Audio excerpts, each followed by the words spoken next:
अल्लाह ताला ने कायनात को जो हुस्न अता किया मुस्तफ़ा के सदक़े में अता किया। अल्लाह ताला ने जो ये सूरज को चमक अता की है मुस्तफ़ा के सदक़े में अता की है। अल्लाह ने चांद को ये जो अल्लाह ने चांदनी नसीब की है सदका मदीने वाले मुस्तफ़ा का है। आज दुनिया में हर गुलाम हर नबी का दीवाना हर गुलाम रसूल उसका चेहरा देखो इश्क़ रसूल से चमक रहा है, मोहब्बत रसूल की बुनियाद पे चमक रहा है। ये नसीबा चमकाया किसने, ये चेहरों पे चमक आई कहाँ से? ये ताजदारे मदीना का सदका है, ये मेरे मुस्तफ़ा करीम का सदका है। ऐ लोगो जरा गौर करो, आप मेरे बराबर में देख रहे हैं, ये मुस्तफ़ा के हुस्न की चमक की एक झलक है, ये मेरे मुस्तफ़ा की चमक की एक झलक तुम्हें नजर आ रही है। सैयद साहब क़िबला का चेहरा देखो, जब इनका हुस्न ऐसा, इनके चेहरे की चमक का ये आलम, तो अंदाजा करो हिंदुस्तान में रहने वाले, आपके करीब में रहने वाले, मेरे मुस्तफ़ा के खानदान के एक फर्द का ये आलम है, तो गौसे आजम का क्या आलम होगा? क्या बात, सुभान अल्लाह। और गौसे आजम की शान बढ़ी तो फिर गौर करो इमामुल अंबिया का क्या आलम होगा? सुभान अल्लाह, सुभान अल्लाह। बहुत खूब, जिंदाबाद जिंदाबाद। ताजदारे मदीना की क्या शान होगी? और शान मुस्तफ़ा तो ये है, मेरे इमाम ने बरेली के ताजदार ने फरमाया, आका की चमक कैसी, आका की दमक ऐसी, आका का हुस्न ऐसा, आका का सरापा ऐसा। ताजदारे बरेली मेरे आका की बारगाह में यूं खिराजे अकीदत पेश करते हैं, कहते हैं उनकी महक ने दिल के गुंचे खिला दिए हैं, उनकी महक ने दिल के गुंचे खिला दिए हैं, जिस राह चल दिए हैं कूचे बसा दिए हैं। सुभान अल्लाह, सुभान अल्लाह। वो मेरे हुजूर का हुस्न भी है, हुजूर की महक, हुजूर की चमक, हुजूर की दमक। आज ये शादी के मौके पर कारी मंजूर साहब इनके घर वालों ने इस महफिल को सजाया है। निकाह करना मेरे हुजूर की सुन्नत है, सुन्नत मुस्तफ़ा है और हुजूर की पसंदीदा सुन्नत है। ताजदारे मदीना वाली कायनात के आशिकों गौर करो, अल्लाह ताला ने जिंदगी जीने का सलीका अता फरमाया, परवरदिगार ने दस्तूर हयात अता फरमाया। अल्लाह ताला ने कुरान मजीद में फरमा दिया, ऐ मेरे बंदो, ऐ मेरे महबूब का कलमा पढ़ने वालों, तुम्हें जिंदगी गुजारने के लिए, जिंदगी को बेहतर बनाने के लिए एक नमूने की जरूरत है, तो मैं नमूना अपने महबूब की जिंदगी को बना रहा हूँ। ऐ लोगो, अल्लाह का कुरान कहता है मुस्तफ़ा जाने रहमत की जिंदगी नमूना है। आका की सीरत पे नजर डालो, अपनी जिंदगियां बेहतर बना लो, आका की जिंदगी पे गौर करो, अपनी जिंदगियां संवार लो। इंसान को अल्लाह ने पैदा किया, परवरदिगार ने इंसान को बनाया, तो अल्लाह ने इंसान की फितरत में ये चीज भी शामिल की है कि इंसान का अकेले का जिंदगी गुजारना जरा दुश्वार हो जाता है, इंसान अकेला जिंदगी गुजार नहीं पाता। इसीलिए अल्लाह ने उसके लिए एक शरीके सफर का एहतमाम किया। परवरदिगार ने मर्द के लिए औरत को पैदा फरमाया, अल्लाह ने औरत को पैदा फरमाया और एक निज़ाम दे दिया, एक औरत को अपने निकाह में कबूल कर लो, निकाह करने के बाद में दोनों खुशी खुशी अपनी जिंदगी गुजार लो। ऐ लोगों गौर करो, ताजदारे मदीना वाली कायनात मुस्तफ़ा करीम ने भी निकाह किए, आक़ाए कायनात ने 11 निकाह फरमाए। है लोगों मगर गौर करो, मुस्तफ़ा करीम ने जो शादियाँ की, अपनी बीवियों के साथ जो जिंदगी गुजारी है, आका ने तरीका सिखा दिया, मुस्तफ़ा ने सलीका सिखा दिया। ताजदारे मदीना ने जिंदगी जीने का करीना अता कर दिया।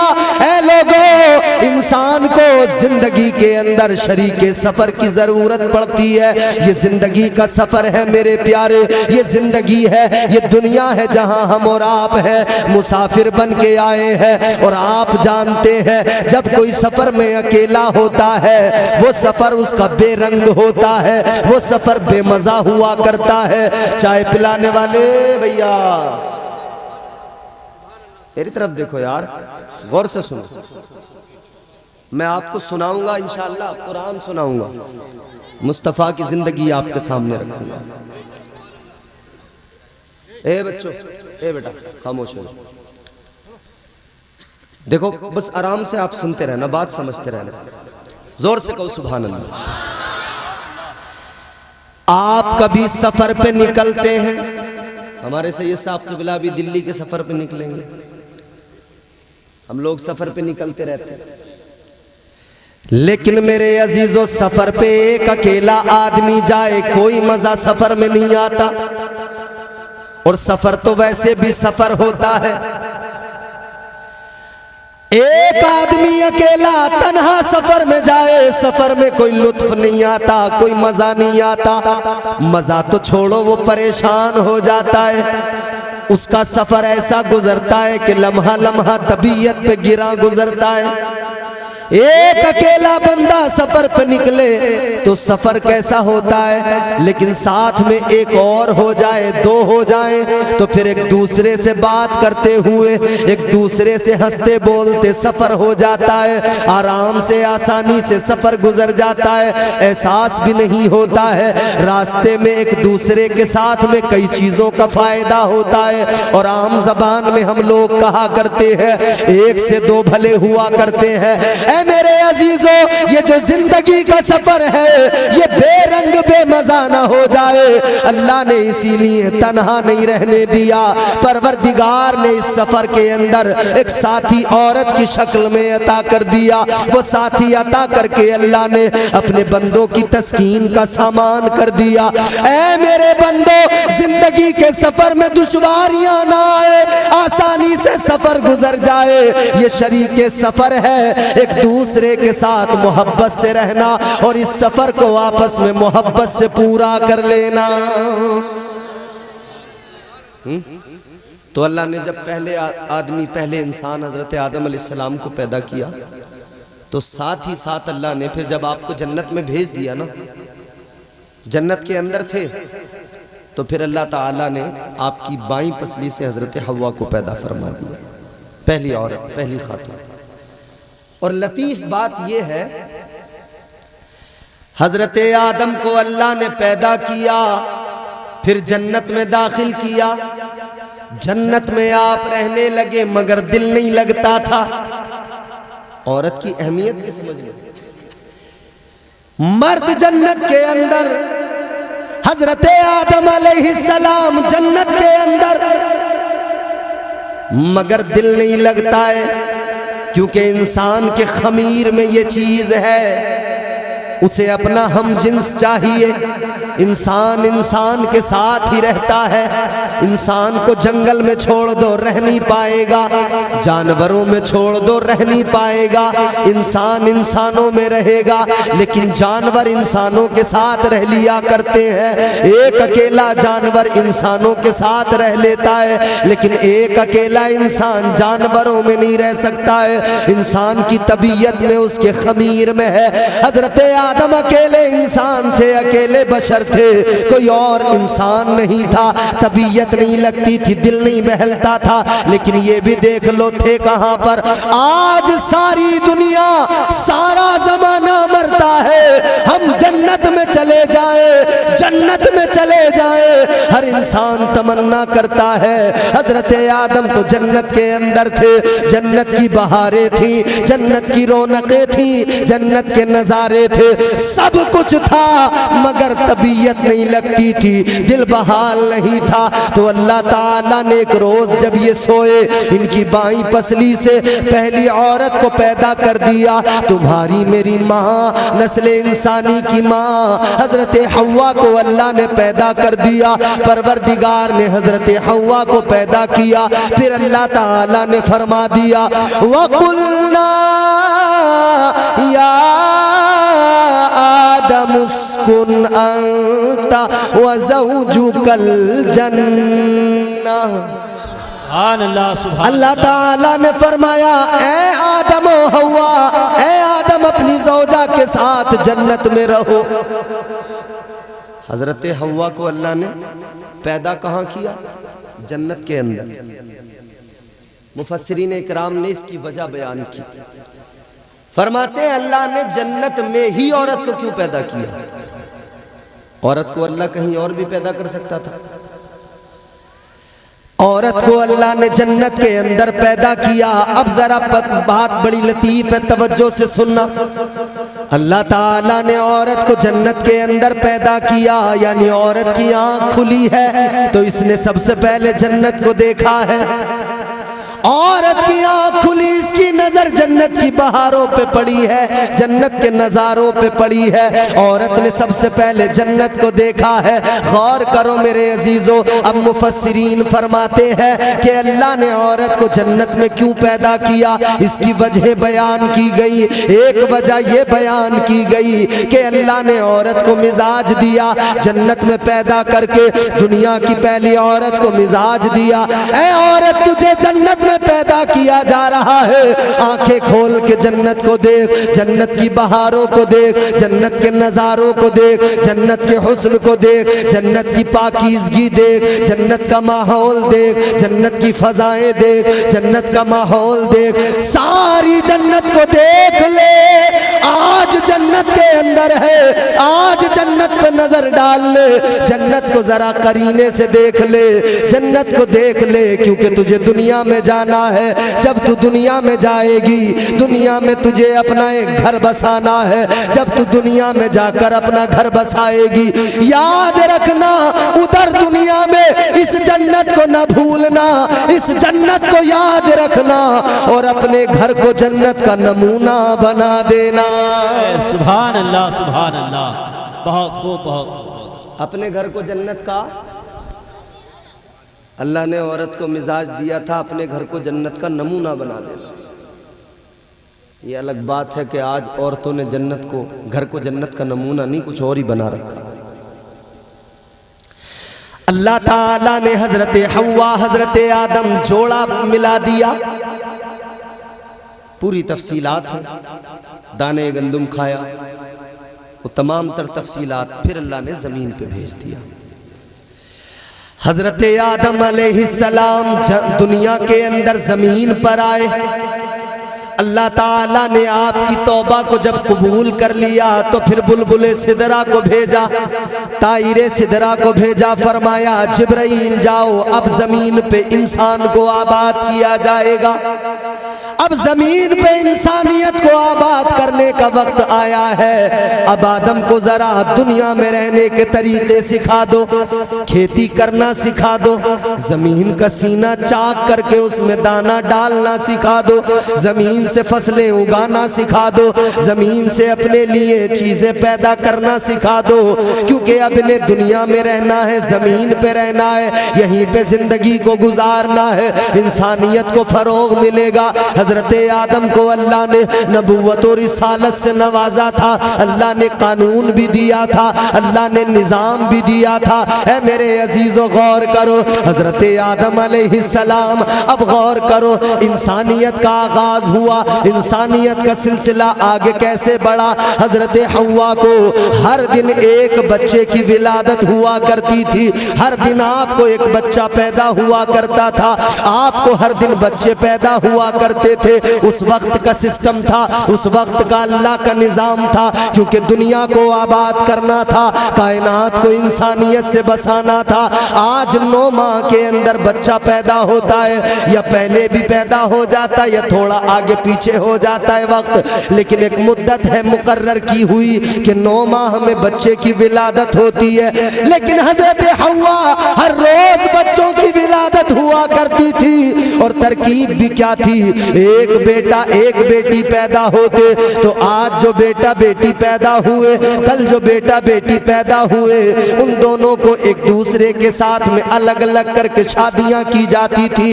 इधर का बेटा उधर की बेटी, इधर की बेटी उधर का बेटा, इस तरह से रिश्ते को बदला जाता था। क्योंकि एक वक्त में जो पैदा हुए वो दोनों सगे भाई बहन कहलाते थे, दूसरी बार में जो पैदा हुए वो दोनों सगे भाई बहन कहलाते थे। रिश्ता बदला जाता था, इसी तरह से रिश्ते को बदला जाता था। लेकिन याद रखो मेरे अजीजों, दुनिया के अंदर जितना मर्द का किरदार है उतना औरत का भी किरदार है। जमीन पर आबादी के अंदर, जमीन को बसाने में इंसानियत से, जमीन को आबादी जमीन को जो है जमीन पर इंसानियत की आबादी के मामले में मर्द और औरत दोनों का बराबर सहयोग और इनका दोनों का बराबर का साथ है। गौर करो, हजरत आदम अलैहिस्सलाम, हजरत हव्वा दोनों जिंदगी गुजार रहे हैं, बच्चों की शादियां हो रही है, सर जमीन पर आबादी बढ़ने लगी, जमीन पर आबादी बढ़ रही है। तो एक कानून भी आपको अल्लाह ने दिया था, एक निज़ाम भी आपको अल्लाह ने दिया था। इसी निज़ाम के तहत जिंदगी गुजरेगी, इसी कानून के तहत जिंदगी गुजरेगी। जो उस कानून से थोड़ा सा भी हट कर चले वो नाफरमान कहलाए, जो उस कानून पर अमल पैरा रहे, जो कानून खुदा था वो फरमा बरदार कहलाए। ऐ लोगों, सारे के सारे हजरत आदम की औलाद, मगर कुछ अल्लाह के कवानीन से अलग हट के चलने लगे। आज भी होता है, एक घर के अंदर एक बाप के 4 बेटे, 2 बेटे बाप की बात को मानते हैं, 1-2 ऐसे जो बात ही नहीं मानते, नाफरमान हो जाते हैं। हजरत आदम के जरिए इंसानियत दुनिया में आई, लेकिन सुनो सुनो, कुछ नाफरमान भी हो गए। उन्हीं नाफरमानों में एक नाम काबिल का भी है। इंसान की जिंदगी में औरत का बड़ा दखल होता है। अल्लाह ताला ने इसीलिए सिस्टम दिया है, औरत के साथ में जिंदगी कैसे गुजारोगे। अपने महबूब की जिंदगी को अल्लाह ने इसीलिए नमूना बनाया है। जैसा मेरे महबूब ने सबक पढ़ाया है, इस सबक को याद रखना, फिर ऐन इसी के मुआफिक और इसी के मुताबिक अपनी जिंदगी गुजारना। इधर काबिल है, एक तरफ हाबील है, एक के सीने में ईमान है, दूसरा जो है जिद्दी है, अपनी अकड़ पे है। गौर करो मेरे अजीजों, इंसान की जिंदगी में औरत की अहमियत भी सुन लो। उधर अल्लाह ताला ने हजरत आदम को जन्नत में रखा था, मगर जन्नत में दिल नहीं लग रहा था, और इधर दुनिया में आ गए तो इनकी औलादों में सबसे पहली लड़ाई, सबसे पहला झगड़ा जो हुआ वो भी एक औरत की वजह से हुआ है। तो आज किसी के घर में औरत की वजह से झगड़ा हो जाए तो इसमें ताज्जुब की क्या बात है। ये तो भैया पहला झगड़ा ही इंसानियत में जो हुआ वो औरत की वजह से हुआ। अब यहां पे अगर औरत की वजह से झगड़ा हो तो कौन सी अजीब बात। यहां सास बहू में झगड़ा, घर के अंदर जो ये हालात बन गए, औरत ने मर्द में चाबी भर दी, तैयार कर दिया। समझ रहे हो, चाबी भरने में बड़ी माहिर होती है।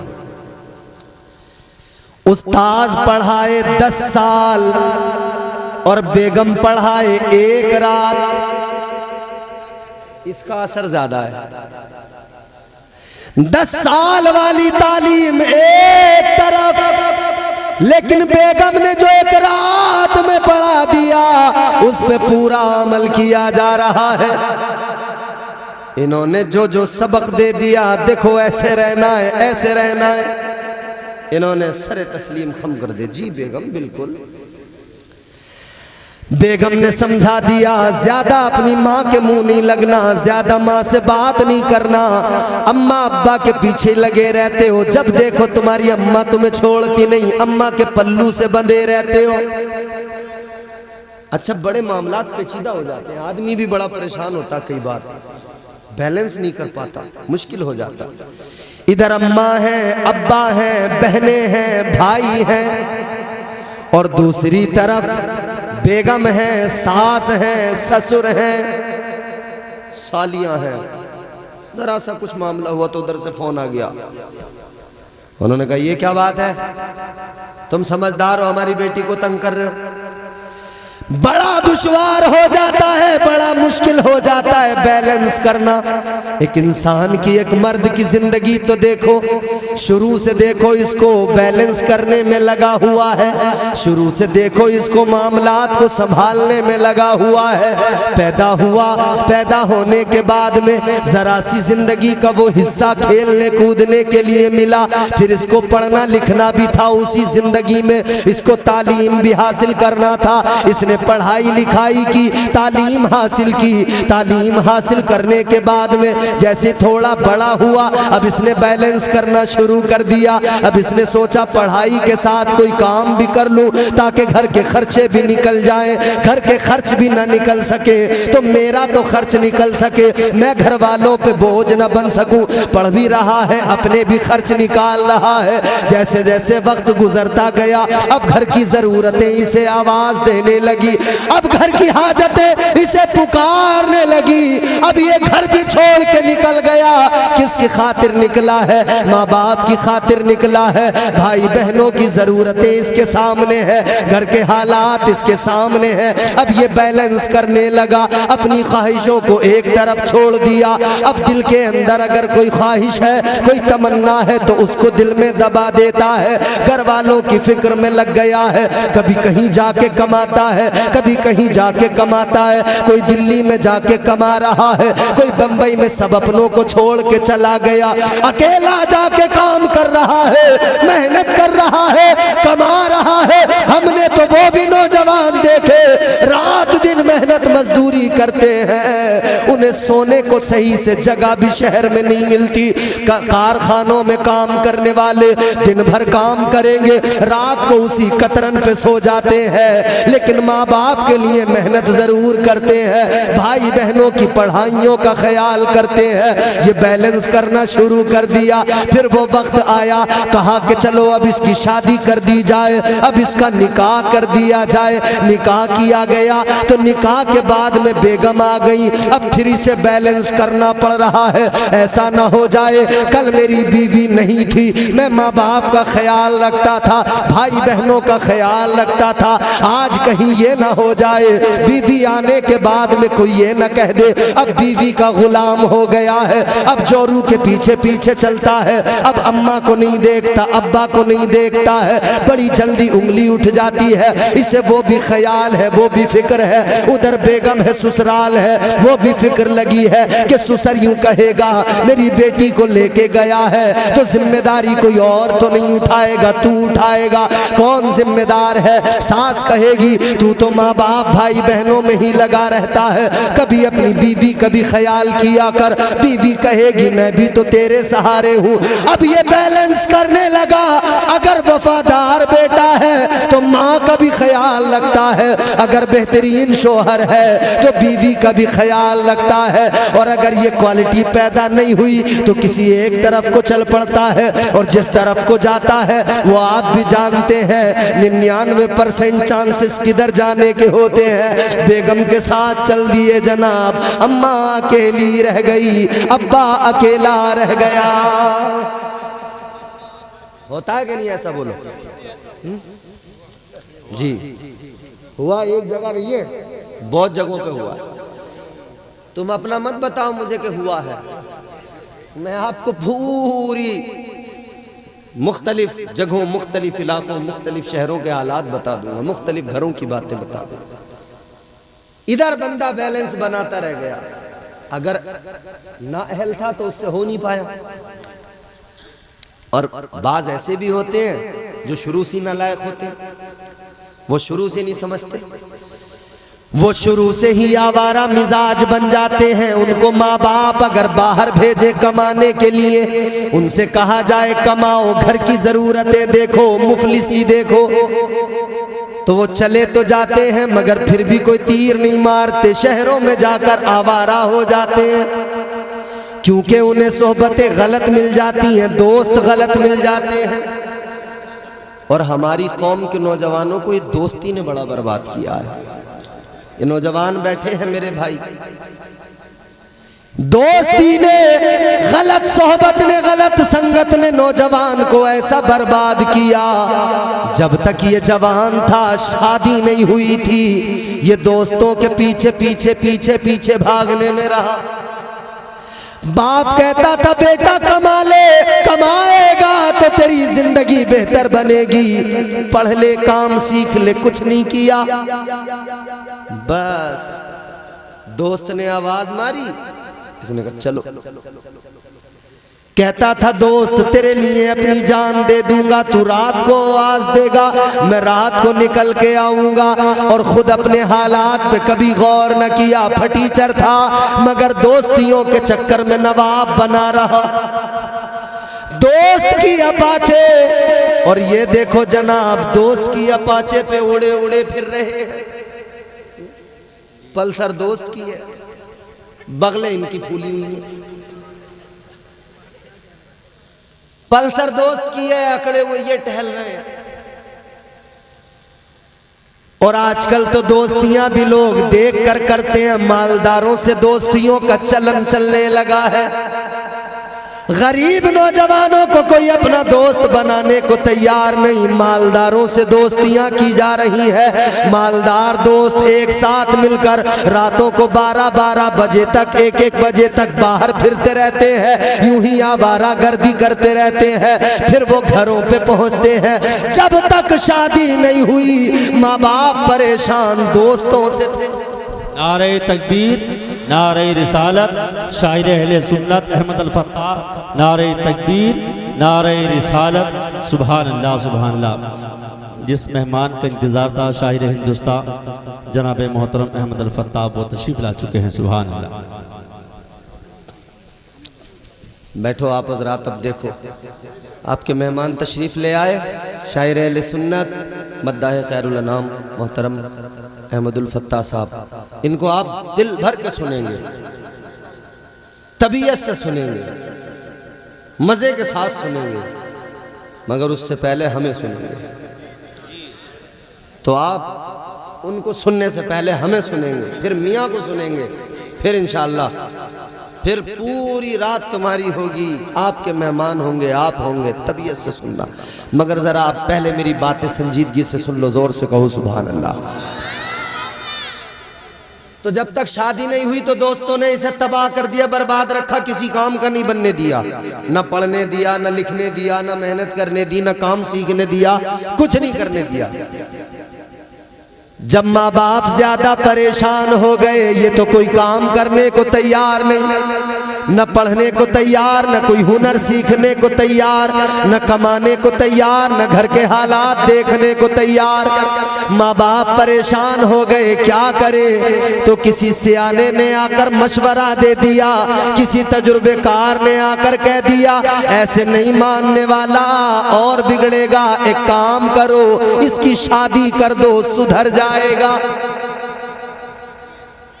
माँ बाप ने सोचा चलो शादी भी करके देख लो, शायद सुधर जाए, शायद हालात बदल जाए, शायद इंसान बन जाए। शादी कर दी गई, लेकिन मामला फिर बदल गया। अब तक दोस्तों ने नहीं छोड़ा, अब उसकी बीवी उसे नहीं छोड़ती। अब तक दोस्तों ने माँ बाप से करीब नहीं होने दिया, अब बीवी उसके माँ बाप से उसे करीब नहीं होने देती। माँ बाप दोनों तरफ से नुकसान में रहे, शादी से पहले भी नुकसान में ही थे, शादी के बाद भी नुकसान में रहे। गौर करो, वो माँ जिसने पाला, जिसने परवरिश की, वो बाप जिसने जरूरतें पूरी की, जिसने उस बच्चे के लिए सब कुछ किया, उन दोनों के दिल पे क्या गुजरती होगी जब एक जवान बेटा किसी का गलत राहों पे निकल जाए, जब एक जवान बेटा जिससे तवक्को थी, जिससे तमन्ना और जिससे लो लगी थी कि ये बेटा बड़ा होगा, हमारा सहारा बनेगा, हमारे काम आएगा, हमारी मुश्किलों को देखेगा, ये हमारे बुढ़ापे का सहारा और बैसाखी बनेगा। लेकिन हालात ऐसे हो गए। किसी शायर ने बड़ी प्यारी बात कही है, 4 मिसरे जरा तवज्जो से सुनना। कभी हल्की हवा मजबूत डाली तोड़ देती है, कभी हल्की हवा मजबूत डाली तोड़ देती है, कमर जैसे जवानी में गरीबी तोड़ देती है। वाह वाह, बहुत खूब, जिंदाबाद जिंदाबाद। और चौथा मिसरा सुन के तो ये कुर्सी वाले भी बोलेंगे इंशाल्लाह। जी इंशाल्लाह। कुर्सी पे बैठ के आदमी की पोजीशन चेंज ही हो जाती है जी। मिनट एक ही लगता, कुर्सी पे बैठते ही पोजीशन चेंज। नीचे बैठा होगा हालत कुछ और होगी, कुर्सी पे बैठते ना टांग पे टांग आ जाती है। अल्लाह सलामत रखे। याद रखो मेरे अजीजों, आज जो सच्चाई है वो बता रहा हूं। कभी हल्की हवा मजबूत डाली तोड़ देती है, कमर जैसे जवानी में गरीबी तोड़ देती है। वो बूढ़ा बाप जो बेटे को बैसाखी समझता था, बहू इस दौर की आकर वो लाठी तोड़ देती है। क्या बात है, वाह बहुत खूब। नारे तकबीर, नारे रिसालत, नारे रिसालत, फैजाने औलियाए किराम, अज़मते वालिदैन, सादाते किराम, नारे तकबीर।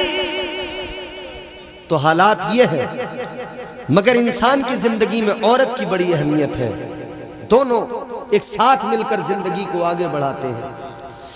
तो मैंने अर्ज किया था ना कि एक दूसरे की शिरकत से जिंदगी खुशगवार भी बनती है, और जब बात ना बने बिगड़ने लगे तो जिंदगी में दुश्वारियां भी बड़ी आ जाती हैं।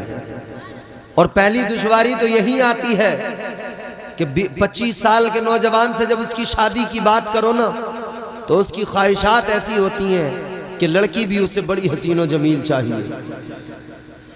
हर इंसान, हर नौजवान दिल में ये आरजू रखता है, मेरी बीवी जो हो, जो मेरी शरीके हयात बने, खूबसूरत हो, हसीनो जमील हो, लाजवाब हो।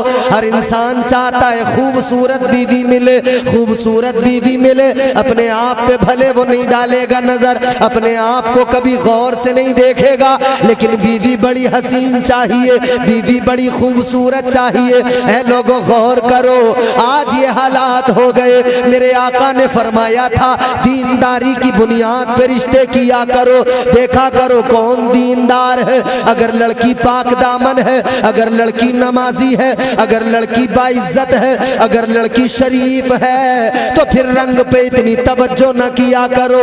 हाँ, कुरान तो इजाजत देता है अपनी पसंद की औरतों से निकाह करो, लेकिन पहले ये भी गौर कर लिया करो कि जिसको हम पसंद कर रहे हैं वो दीनदार है या नहीं है। जिसको हम पसंद कर रहे हैं उसे मुस्तफा का दीन भी पसंद है या नहीं।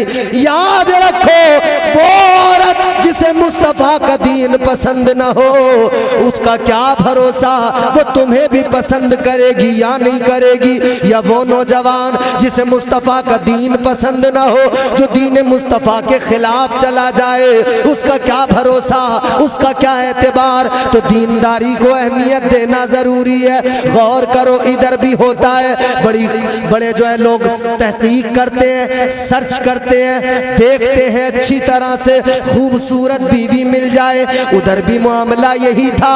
अकलीमा जिनका नाम था, जो काबिल के साथ पैदा हुई थी, वो खूबसूरत थी, हसीनो जमील थी। और जो दूसरी वो हाबील के साथ जो पैदा हुई, वो खूबसूरत नहीं थी, इतनी हसीन नहीं थी। लेकिन यहाँ मामला खूबसूरती पे अटक गया। काबिल कहने लगा मैं अकलीमा के साथ ही निकाह करूंगा, लेकिन कानून क्या था, जो जिसके साथ पैदा हुई उसका निकाह उसके साथ नहीं होगा।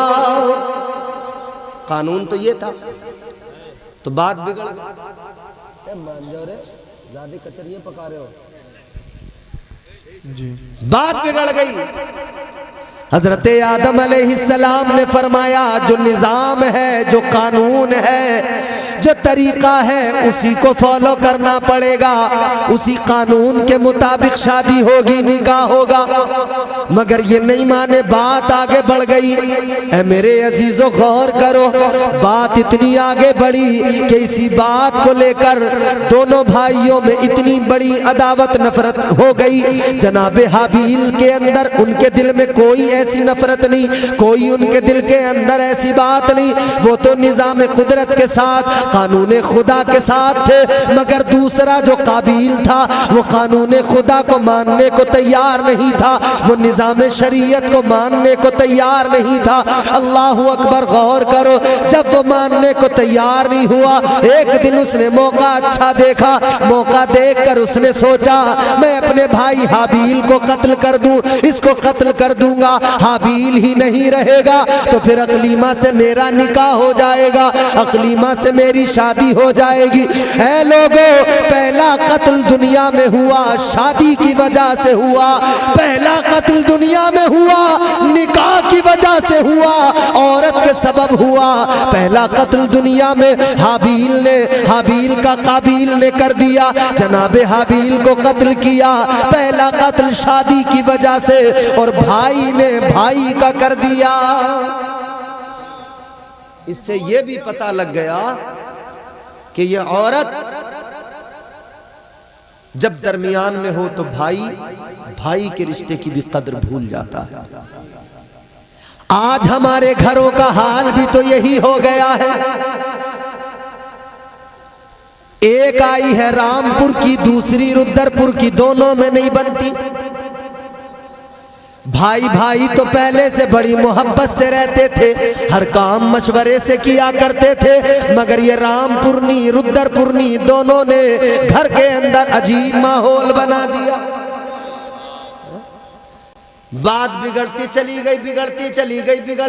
गई, इतनी बिगड़ी कि दीवार पे न रुकी, तलवार पे आ गई। दीवार पे रुक जाती तब भी गनीमत, बात आगे बढ़ी। कोर्ट कचहरी थाना सब हो गए, भाई ने भाई पे मुकदमा भी कर दिया। किस लिए झगड़ा हुआ, किस लिए फसाद हुआ, औरत के सबब हुआ, औरत ने करवाया।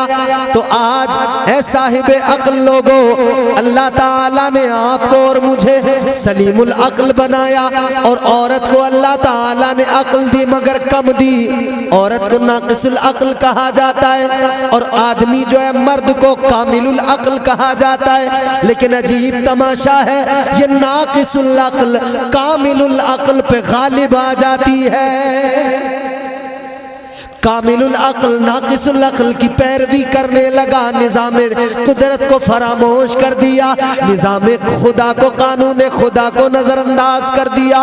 ऐ लोगों, अब जरा आगे बढ़ो। मैंने आपको समझाया ये शादी जिंदगी में बड़ी अहमियत रखती है, बहुत जरूरी है निकाह करना। इंसान गुनाहों से भी बच जाता है, बदनिगाही से भी बच जाता है, बुराइयों से भी बच जाता है, इधर उधर रातों को भागने से बच जाता है, दीवारें भी नहीं कूदता है, अपने घर में सलीके से रहता है, चैनो सुकून से रहता है, अपनी बीवी के साथ, अपने बच्चों के साथ बाकायदगी की जिंदगी गुजारता है। लेकिन आज हालत ये है, शादी शादी न रही, शादी सुन्नत थी मेरे आका की। मेरे आका ने फरमाया निकाह करो, हुजूर ने निकाह को सुन्नत करार दिया, मेरे आका की पसंदीदा महबूब सुन्नत। लेकिन आज हमने क्या किया, इस सुन्नत के साथ में ये किया, हमने सुन्नत को सुन्नत नहीं रहने दिया, हमने इस सुन्नत को बिजनेस में बदल दिया, हमने इस सुन्नत को कारोबार बना दिया, हमने इस सुन्नत को तिजारत बना दिया।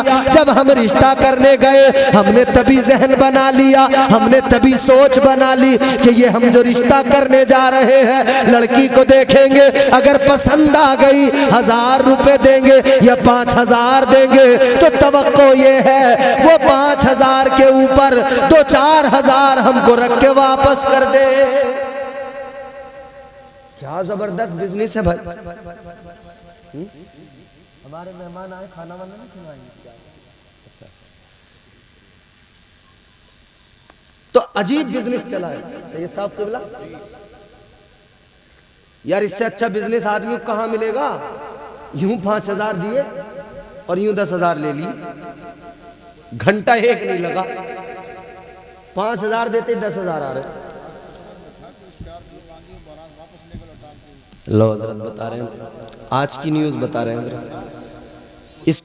स्कॉर्पियो मांगी मुंह से, नहीं दी तो वो बारात ले गया वापस। यह हालात। मगर गौर करो, याद रखना मेरे अजीजों, कहने वाले ने बड़ी प्यारी बात कही, तरीके मुस्तफ़ा को छोड़ना है वजह बर्बादी, इसी से कौम दुनिया में हुई बेइक़्तिदार अपनी। आज ले उनसे पना, आज मदद मांग उनसे, मेरे इमाम ने बता दिया जुर्म बड़े हैं, कल आका को मुंह दिखाना है। आज अगर इन जुर्मों पे, अपने जराइम पे शर्मिंदा ना हुए तो कल कौन सा मुंह आका को दिखाओगे, कल आका के सामने कैसे जाओगे। ऐ लोगों जरा गौर करो, तर्ज जिंदगानी को बदलने की जरूरत है। हालात क्या हो गए, आका ने फरमाया निकाह करो, निकाह करना सुन्नत है मेरे हुजूर की, मगर हमने सुन्नत को बिजनेस में बदल दिया, कारोबार में बदल दिया, तिजारत में बदल दिया, तवक्को लेने की ज्यादा रखते हैं। अल्लाह रहम फरमाए। गौर करो मेरे अजीजों, हालात ये हो गए, सास जो माँ है लड़के की, उसकी उम्र 50 साल हो गई, 40 साल हो गई, लेकिन इतनी उम्र में अभी शादी तो बाद में होगी, रिश्ता पक्का हो रहा है या रस्म मंगनी की अदा की जा रही है, तो वो जो लड़की है जो दुल्हन बन के आएगी वो तो अभी बाद में उसका मामला, उसके लिए जो चीजें होंगी बाद की बात है। पहले तो सास को जेवर चाहिए, इधर कानों में भी चाहिए, नाक में भी चाहिए, पैरों में भी चाहिए, छम छम। पहले सास को चाहिए, उसका नंबर तो बाद में आ रहा है। गौर करो मेरे अजीजों, आज क्या से क्या हो गए हम। मेरे मुस्तफ़ा करीम वाली कायनात ने इस उम्मत को पैगाम दिया, निकाह को आसान कर दो, जिना को मुश्किल कर दो, लेकिन हालात क्या हैं, हमने इसका बिल्कुल उल्टा कर दिया, जिना को आसान कर दिया, निकाह को मुश्किल कर दिया। आज तुम दुनिया में देखो, अगर कोई गरीब शादी करना चाहे उसे बड़ा इंतजाम करना पड़ता है, लाखों रुपए इंतजाम करेगा फिर शादी होगी, लेकिन जिना को इतना लोगों ने आसान किया, जगह जगह कोठे बना दिए, जगह जगह तवाइफें बैठी हुई है। लोगों तर्ज जिंदगानी को बदलने की जरूरत है, हुजूर की सुन्नतों को अपनाओ, ताजदारे मदीना के तरीके को फॉलो करो। आओ जरा आका की सीरत पे नजर डाल लो, आका की जिंदगी पे नजर डाल लो। आका ने जिंदगी गुजारी है, मुस्तफ़ा करीम ने जो निकाह किए हैं, जो शादियां की है, आज अगर कोई जरा सा मालदार हो, किसी का बेटा जरा सा खूबसूरत हो, किसी को अच्छी नौकरी मिल गई हो या अच्छा कारोबार चल रहा हो, उसकी डिमांड बड़ी होती है, उसकी आरजुएं बड़ी होती है, उसकी ख्वाहिशात बड़ी होती है। लेकिन आओ मुझे बताओ, इस पूरी कायनात के अंदर, इस पूरी दुनिया के अंदर कोई ऐसा हसीन, कोई ऐसा खूबसूरत है जो मेरे आका के जैसा हो? खुदा की कसम कोई नहीं है, कोई नहीं मेरे आका की तरह, उनके जैसा कोई कौनैन में आया ही नहीं, उनके जैसा कोई कौनैन में आया ही नहीं, आता भी कैसे जब अल्लाह ने बनाया ही नहीं।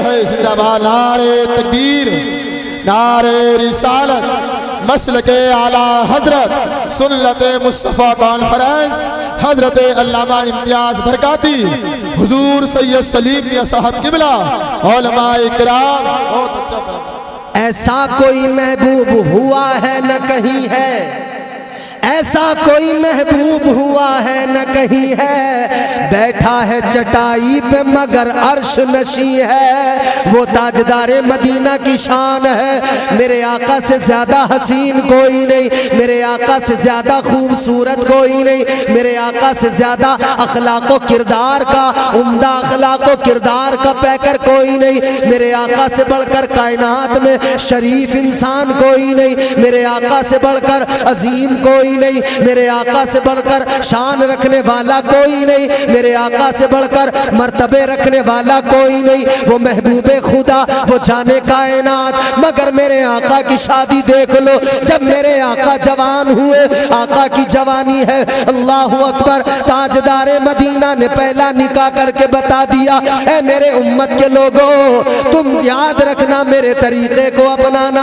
आज तुम ये चाहते हो लड़की ऐसी हो वैसी हो, मगर मेरे आका ने 22 साल की उम्र में 40 साल की एक बेवा हजरत खदीजा से निकाह किया और बता दिया कि ये जो तुम्हारे दिल में इतनी तमन्नाएं होती हैं, ये जो आरजुएं होती हैं, इन आरजुओं के, तमन्नाओं के, ख्वाहिशों के गुलाम न बन जाना, बल्कि इतना याद रखना कि तरीका वही अच्छा है जो अल्लाह और रसूल ने अता किया है। जिंदाबाद। तरीका वो वाला है जो हुजूर ने अता किया। हुजूर ने 40 साल की हजरत खदीजतुल कुबरा बेवा है, उनसे पहला निकाह किया। मेरे आका का ऐन शबाब का आलम जवानी है।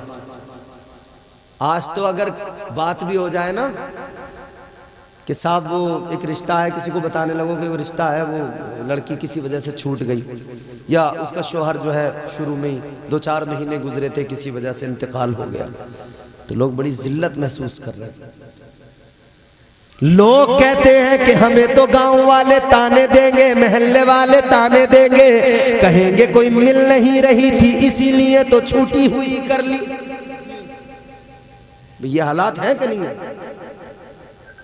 लोग और गांव, और ये गांवों में अल्लाह रहम फरमाए, ऐसे ऐसे लोग हैं जिनका काम पूरे दिन यही है, बस उन्हें कोई बात मिले और वो पूरे गांव में उसका प्रचार करेंगे और उसकी जो है बुराई करते फिरेंगे। फिर तो वो, और वो बुढ़ियाँ जो होती है ना, पान चबा चबा के बुढ़ियाँ, कहीं हो न रहा था इसीलिए तो छुट्टी भी करी है, माल के चक्कर में कर ली, वो ऐसी है यूं कर ली, उसकी तो नाक ऐसे बैठी हुई है, पिछी हुई, इसलिए कर ली, इसीलिए तो कार दी उसके बाप ने। ऐसे चलते हैं जुमले, कार इसलिए तो दी उसके बाप ने। ये जो आफत है ना, ये मुआशरे को सुधरने नहीं दे रहे लोग, ये मुआशरे को सुधरने। कुछ लोग होते हैं ऐसे जो चाहते हैं कि हम यार करें, कुछ बदलाव पैदा करें, मगर उन्हें डर ये होता कि ताने इतने मिलेंगे, जिधर से निकलेंगे लोग ऐसे देखेंगे, ये जा रहे हैं इसने करिए छुट्टी हुई। जब कोई सही तरीके से करना चाहे तो ये चुगलखोर करने नहीं देते, और जब कोई लेके भाग जाए तो फिर देखते रह जाते हैं। वो नहीं देख रहे तुम 4-4 बच्चों को छोड़ के जो भाग रही हैं, और जो अपने बच्चों को छोड़ के लेके भाग रहे हैं। तो मेरे अजीजों, तरीके से काम करो, सलीके से करो, तरीका वही है जो मुस्तफा का है। जो पसंद आए उससे कर लो शादी, जो तुम्हारे दिल को भाए, वो दीनदार हो, वो फिर कोई भी हो, गरीब हो, अमीर हो, बिरादरियों का भी फर्क न देखा करो, कर लिया करो, कर लिया करो। जो दिल को पसंद आए, दीनदार हो, शरीफ हो, उनसे कर लो। लेकिन एक बात सुन लो नौजवानों, तुम ये ना सोच लेना कि मौलाना ने कह दिया कर लो, अरे अम्मा अब्बा का काम है, उन्हें तुम अपनी बात बता देना, वो खुद करेंगे, मगर दायरे अदब से बाहर न निकल जाना, हुदूदे अदब को लांघ कर आगे न बढ़ जाना।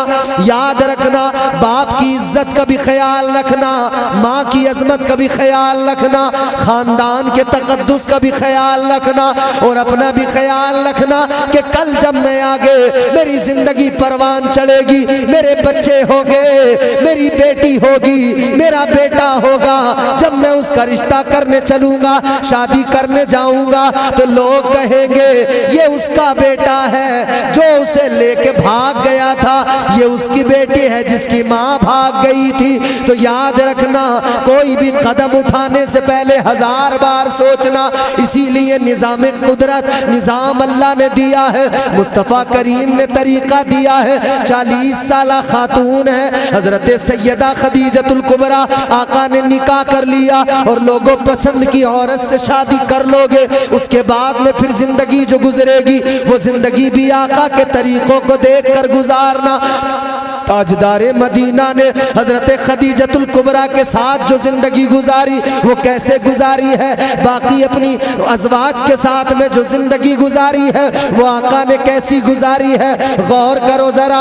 अल्लाह अकबर, कितना प्यार किया है मेरे आका ने हजरत खदीजतुल कुबरा से, बड़ा प्यार किया, इतना किया कि हजरत खदीजतुल कुबरा के विसाल फरमाने के बाद में भी हुजूर उनको याद करते थे ना तो हुजूर की आंखों में आंसू आ जाते थे। वो प्यार था हुजूर। मेरे आका की चहीती बीवी, मेरे आका की प्यारी ज़ौजा उम्मुल मोमिनीन सिद्दीक की बेटी सिद्दीका हजरत आयशा सिद्दीका रदी अल्लाह ताला अन्हा, आप फरमाती हैं एक रोज दरवाजे पे दस्तक हुई, मैंने दरवाजा खोल के देखा, एक खातून खड़ी है, एक बूढ़ी औरत खड़ी है ज़ईफा, ताजदारे मदीना घर के अंदर है। इधर हजरत आयशा सिद्दीका ने दरवाजा खोला है, देखा एक बूढ़ी खातून है ज़ईफा है। इधर मेरे आका ने फरमाया ए आयशा कौन है? हजरत आयशा कहती है या रसूल अल्लाह एक खातून आई है, आपको मालूम कर रही है। ताजदारे मदीना आगे बढ़े, मेरे मुस्तफ़ा ने खातून को देखा, ताजदारे मदीना ने जैसे ही देखा मेरे मुस्तफ़ा फौरन आगे बढ़े। मुस्तफ़ा करीम ताजदारे मदीना वाली कायनात ने उन्हें देखा, आका की आंखें नम हो गई। मुस्तफ़ा ने अदब से बिठाया, उनका बड़ा अदब किया, प्यार से उनको बिठाया और हजरत आयशा से फरमाया आयशा जाओ घर के अंदर जो कुछ भी खाने के लिए मौजूद है जल्दी लेकर आ जाओ, दस्तरखान पे लाकर रख दो। जो कुछ भी घर में था आ गया, दस्तरखान पे लगा दिया गया। अब दस्तरखान पे लगाने के बाद में अल्लाह अकबर, हजरत आयशा सिद्दीका रदी अल्लाह ताला अन्हा देख रही है हुजूर उनको बार बार चीजें खिला रहे हैं, उन्हें खिलाया पिलाया। उसके बाद में आका ने उनसे बातें की। फिर जब वो जाने लगी तो ताजदारे मदीना ने उन्हें तोहफे दिए, जो कुछ भी देना था आका ने सामान भी दिया। आका ने उनको रुखसत किया, इधर वो गई, इधर मेरे आका ने उनको रुखसत किया। हजरत आयशा देख रही है, अल्लाह अकबर कबीरा। मेरे आका की बारगाह में हजरत आयशा ने अर्ज किया या रसूल अल्लाह ए ताजदारे मदीना जरा ये बताइए ये कौन खुशनसीब खातून है जिसका पैगंबर इस्लाम अदब कर रहे हैं? ये कौन खुशनसीब खातून है जिसकी इतनी ताजीम जाने कायनात कर रहे हैं, महबूबे खुदा कर रहे हैं? मेरे मुस्तफ़ा की आंखें भीग गई। मेरे आका ने फरमाया ए आयशा ये मेरी कोई रिश्तेदार तो नहीं है ए आयशा, लेकिन ये वो खातून है जो मेरी खदीजा की सहेली रही है, ये खदीजतुल कुबरा की सहेली है। आज ये आई थी तो मैंने वो किया कि जब खदीजा की मौजूदगी में आती थी तो खदीजा भी इसी तरह का सुलूक इनके साथ में किया करती थी। मेरी खदीजा ने जो किया अपनी सहेली के साथ में अच्छा सुलूक, आका फरमाते हैं आज मुझे इन्हें देखकर खदीजा की याद आ गई और मैंने भी इनके साथ में वही मोहब्बत का सुलूक किया है। सुभान अल्लाह, बहुत खूब भाई, जिंदाबाद। हुजूर तो अपनी ज़ौजा की सहेली के साथ भी ये ताज़ीम और अदब का मामला, ये मोहब्बत। हुजूर अपने घर के अंदर अपने बिस्तर पे लेटे हैं, हुजूर ने यूं सिमट कर, मैं ये आखिरी बात है मेरी ख़त्म हो गई, हुजूर यूं सिमटे हुए हैं और सिमटे हुए हुजूर सिसकियों की आवाज़ें निकल रही हैं, सिसकियों की सदाएं बुलंद हो रही हैं, रो रहे हैं आका की आंखों में आंसू। हज़रत आयशा आगे बढ़ी, देखा हुजूर किस लिए आंखों में आंसू, क्यों रो रहे हैं? ताजदारे मदीना की बारगाह में अर्ज किया, या रसूल अल्लाह आंखों में आंसू किस लिए? या रसूल अल्लाह रोने की वजह क्या है? मेरे आका ने, मेरे मुस्तफ़ा करीम ने फरमाया, ऐ आयशा आज मुझे अपनी खदीजा की याद आ रही है। आज किसी की बीवी दुनिया से चली जाए 40 में तक याद रखते हैं, फिर भूल जाते हैं, दूसरी करी जिंदगी बड़ी खुशगवार हो गई, अब कोई मतलब नहीं। लेकिन ताजदारे मदीना अपनी खदीजा तुम्हारी मेरी माँ को याद करके रोए। आका ने फरमाया, ए आयशा मुझे आज भी खदीजा की बड़ी याद आती है। हजरत आयशा भी बीवी है, कहने लगी, या रसूल अल्लाह हम आपकी खिदमत में कोई कमी तो नहीं रखते। आका क्या आप हमसे राजी नहीं है जो हमारी मौजूदगी में भी आप उन्हें याद करके रो रहे हैं? ताजदारे मदीना ने इतना सुना, इरशाद फरमा, ऐ आयशा मैं तुमसे भी राजी हूँ, तुम्हारी खिदमत से भी राजी हूँ, लेकिन याद रखो तुम मेरे सुख में मेरी साथी हो और खदीजा मेरे दुख में मेरी साथी रही है। वाह भाई, जिंदाबाद जिंदाबाद, नारे तकबीर, नारे रिसालत, मसलक आला हजरत हजरत अल्लामा इम्तियाज बरकाती हुजूर सैयद सलीम मियां साहब क़िबला। बहुत अच्छा। तो आप अपनी बीवियों के साथ सलूक अच्छा करें, मोहब्बत करें, लेकिन ये भी ख्याल रहे कि हुदूद का पासो लिहाज रहे। ये ना हो कि फिर इधर चल पड़े तो इधर ही चल पड़े, फिर दूसरी तरफ का नज़रअंदाज कर दिया। वो भी ख्याल रखना होगा। एक मर्द की शान है ये कि वो बैलेंस बनाए, तवाज़ुन बरकरार रखे। एक मर्द की शान है इसमें। एक मर्द यही तो शान रखता है, उसे मर्द अल्लाह ने बनाया, कामिलुल अक्ल बनाया, उसे अल्लाह ने इज्जत दी है। औरत के मुकाबले वो अल्लाह ने औरत को भी इज्जत दी, मर्द को भी इज्जत दी, मगर अल्लाह ने औरत और मर्द में इतना फर्क रखा है कि मर्द हाकिम की हैसियत रखता है, औरत महकूम की हैसियत रखती है। मर्द पे पूरा घर डिपेंड होता है। घर के बच्चों की ज़रूरतें मर्द पूरी करता है, अपनी बीवी की ज़रूरतें मर्द पूरी करता है, सारे काम घर के अंदर मर्द को देखने होते हैं। तो फिर उस वक्त में अक्ल कहाँ चली जाती है? जब इंसान अपनों से बगावत करने लगता है किसी औरत के कहने पर, किसी औरत की बात मानकर। तो घरों में अगर दीनदारी होगी और नबी की शरीयत होगी और नबी के तरीक़े होंगे तो ये नौबत कभी नहीं आ सकती है। घरों में कभी ये बवाल नहीं हो सकते हैं, ये वबाल हरगिज़ नहीं हो सकते हैं। माहौल घरों के बेहतर करने होंगे, अपने आप को बदलना होगा। ज़िंदगियाँ खुशगवार बनानी है तो हुजूर के तरीक़ों को अपनाना है। इसीलिए अल्लाह ने फरमाया कि मेरे महबूब की ज़िंदगी तुम्हारे लिए नमूने अमल है। महबूब की ज़िंदगी देखो, सीखो, समझो और उससे सबक हासिल करो। आज माशाअल्लाह ये शादी के मौके पर प्रोग्राम सजाया गया है। हमारे कारी मंजूर साहब की शादी, उनके भाई की शादी हुई है अल्हम्दुलिल्लाह। और फिर वो शादी जिसमें ज़िक्र खुदा, ज़िक्र मुस्तफ़ा होता हो, उसमें कितनी बरकतें, कितनी रहमतें आएंगी, वो रिश्ता कितना पाकीज़ा बन जाएगा। अल्लाह ताला खूब बरकतों से नवाजे। मुझे हज़रत की फ़िक्र है, हज़रत को दिल्ली जाना है। अल्लाह ताला आपकी मेरी इस मुलाकात को सलामत रखे और आपसे इंशाअल्लाह फिर कभी मुलाकात हुई तो बात होगी। अल्लाह ताला इस जलसे को, इस बज़्म को कबूल फरमाए। दौरान गुफ्तगू जो मुझसे गलतियाँ हुई हों परवरदिगार मुआफ़ फरमाए। अस्तग़फ़िरुल्लाह रब्बी मिन कुल्लि ज़ंबिन व अतूबु इलैह व मा अलैना इल्लल बलाग। अस्सलामु अलैकुम व रहमतुल्लाहि।